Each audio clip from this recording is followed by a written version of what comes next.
लेकिन सभी सेठ नहीं हो सकते, सभी के पास ये व्यवस्था नहीं हो सकती, क्योंकि पूर्व जन्मों के हम पुण्यों को स्वर्ग में बर्बाद कर चुके हैं। अब फिर नए सिरे से हमारा जैसा प्रारब्ध बना है बचे खुचे कर्मों का, उसी को हम भोग रहे होते हैं। परमात्मा आते हैं, सत भक्ति करवाते हैं, हमें फिर से धनी बनाते हैं भक्ति का, तो फिर हम परमात्मा पाने वाली लाइन में लग जाते हैं। अब जैसे दूसरा प्रारूप बिगाड़ रखा भक्ति का कि जैसे कि परमात्मा वही प्राप्त कर सकते हैं जिन्होंने सब त्याग दिया, घर छोड़ गए, जंगल में रहने लगे, घास फूस फल आहार करके अपना जीवन व्यतीत करते हैं, और कोई तप करता है खड़ा होकर के, कोई धुने लगा करके चारों ओर बैठ अग्नि जला करके बीच में बैठा रहता गर्मियों में, सर्दियों में ऊपर से जलधारा करता है। परमात्मा कहते ये कोरे पाखंड हैं, ढोंग हैं, ये आडंबरी व्यक्ति हैं, इनसे कोई लाभ नहीं, ना ये शास्त्र अनुकूल साधना है। और शास्त्र विधि को त्याग कर मनमाना आचरण जो करते हैं वो अपना जीवन नाश कर रहे हैं। गीता जी अध्याय नंबर 16 के श्लोक नंबर 23 में कहा कि शास्त्र विधि को त्याग कर जो मनमाना आचरण करते हैं, मनमानी पूजाएं साधनाएं करते हैं, उनको न तो कोई सुख होता है, न उनकी कोई सिद्धि होती है, और न ही उनकी गति होती है, यानी यूजलेस। इससे तेरे लिए अर्जुन, गीता जी अध्याय नंबर 16 के श्लोक नंबर 24 में तुरंत कहा है, इससे तेरे लिए कर्तव्य और अकर्तव्य की व्यवस्था में सदग्रंथ ही प्रमाण है। अर्थात जो शास्त्रों में लिखा है उसी अनुसार आप जी ने करना चाहिए। शास्त्र विधि त्याग कर कोई भी साधना पूजा मंत्र जाप आप करते हो वो यूजलेस है। अब गीता जी में पुण्यात्माओं केवल ब्रह्म साधना का तो ओम नाम बता रखा है, यही वेदों में बताया है। वेद ज्ञान दाता भी वही है, गीता ज्ञान दाता भी ब्रह्म है। और उसमें वो साथ में संकेत करता है कि वास्तव में पूज्य तो कोई और परमात्मा है जो गीता ज्ञान दाता से अन्य है। उसकी भक्ति करने से जीव को मोक्ष प्राप्त होगा, यहां सांसारिक सुख भी उसी से प्राप्त होंगे, क्योंकि वो परमात्मा हमारे प्रारब्ध के कर्मों को नष्ट कर देता है जो पाप कर्म है, और पुण्य कर्म फलते रहते हैं। जैसे पहले समय में ये फसल बीजा करते थे तो उसमें घास भी साथ पलता था और फसल आधी मिलती थी। अब एक ऐसी औषधि की खोज हो गई है कि फसल बीज रखी है और उसमें खरपतवार पैदा हो गया है, अड़ंगा, तो उसमें एक सिंचाई के समय औषधि छिड़क दी जाती है, वो घास का नाश कर देती है, खरपतवार को खत्म कर देती है और फसल को हानि नहीं करती। ठीक इसी प्रकार अब उस मंत्र की खोज होगी है, उसकी अन्वेषण होगी है, जो हमारे पापों को नाश कर देता है, पुण्य ज्यों के तो बने रहते हैं। वो मंत्र इस दास के अतिरिक्त इस वर्ल्ड में किसी के पास नहीं, 21 ब्रह्मांड में नहीं है वो मंत्र। तो वो मंत्र आपको दिया जाएगा जिससे आपके पापों का नाश हो जाएगा, और वो केवल कबीर परमेश्वर की रजा से, उसी की कृपा से ही होगा, क्योंकि वो मेन पावर हमारी जो थर्मल प्लांट है, हमारा जो मेन पावर हाउस है वो कबीर जी है, और पावर हाउस से लाइट आती है।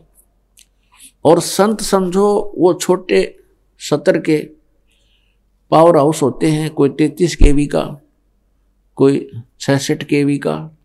तो उन संतों से जो उस मेन पावर से कनेक्टेड जो संत है वो भी एक समझो पावर हाउस है, और उस पावर हाउस से फिर आपको कनेक्शन है तो आपके काम बनेंगे, सही सारे काम होंगे। तो जो भी ये मंत्र आपको दिया जाता है ये कबीर परमेश्वर वाली पावर से ही काम करता है, वैसे नहीं करता ये काम। तो पुण्यात्माओं अब गीता जी के अंदर केवल एक ओम मंत्र बताया है ब्रह्म साधना का, क्योंकि गीता ज्ञान दाता 8वें अध्याय के 13वें श्लोक में कहता है कि ओम इति एकाक्षरम ब्रह्म व्यवहारन माम अनुसमरन ये परियाति तजन देहम स याति परमाम गतिम। मुझ ब्रह्म का केवल एक ओम मंत्र है, नथिंग एल्स, इति, बस। और जो ये उच्चारण करके सिमरण करता हुआ ये परियाति तजन देहम, जो शरीर त्याग कर जाते समय तक किसी का सिमरण करता हुआ जाता है, स याति परमाम गति, वो परम गति को प्राप्त होता है। यानी ओम से मिलने वाली जो गति लाभ है वो परम गति इस ओम तक मिल लगी, ओम मंत्र से। और वो क्या है? ब्रह्मलोक प्राप्ति। ओम नाम के जाप से, क्योंकि ये ब्रह्म का जाप है, मंत्र है, तो इससे ब्रह्मलोक प्राप्त होगा। और ब्रह्मलोक में गए हुए प्राणी भी पुनः इसमें मृतलोक में आते हैं, जन्म मृत्यु में आते हैं। गीता जी अध्याय नंबर 8 के श्लोक नंबर 16 में।